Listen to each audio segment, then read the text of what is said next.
That my story is not just my story, it's all of our stories, that we've come from somewhere very, very unique. And I didn't speak the language, my mother didn't speak the language, we don't know how to pay a bill, my mum didn't know where to go to pay a bill, right? And these are all things that we learned across our evolution of time.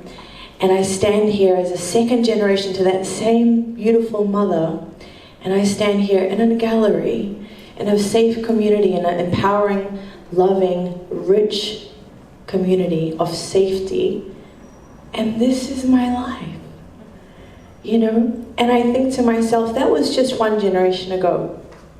And if this could happen, and I'm just one example, and we're all one examples of the same story. So I know this exhibition is very important because I want to demonstrate the power of the human spirit and the power of the community spirit, that we are so, so rich if we come together and we stop just thinking about ourselves. Because we're actually in a privileged position that we're not thinking about our safety or our security or how we're going to feed ourselves for the next meal. I came from that. And I'm standing here like so rich, and it only just took one little timeline.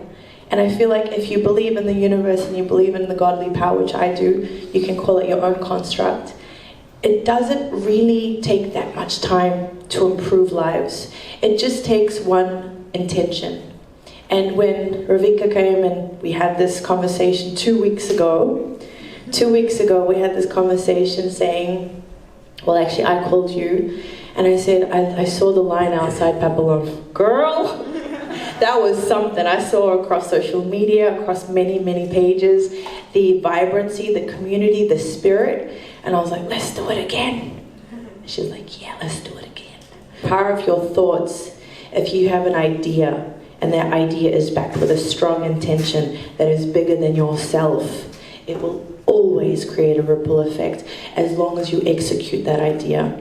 And this execution, I mean, like, truly, it takes about minimum 3 months to do an exhibition, multiple artists, multiple logistics. All of that combined, I'm like, trust the Latinas to do it, you know? And trust the human spirit to do it. So if you have an idea and it's bigger than yourself, I really invite you to not just stop there, actually execute the idea, put it in action, call a friend and say, you know what, we're going to do it. And the other friend says, yeah, we're going to do it. And that's it. It just takes 1 + 2 and then there's many. So thank you for being the many hands that made this work. Thank you for all the people behind the scenes. Thank you for all the people that have given us a platform, that are listening, that are actually aware of the privilege we have and the opportunity to help. So every time you make a contribution, whether it's your time, your space, your money, know that it will all be returned back to a bigger cause, that we're not just here for ourselves, we're here for each and every one of us. Thank you so much for being here.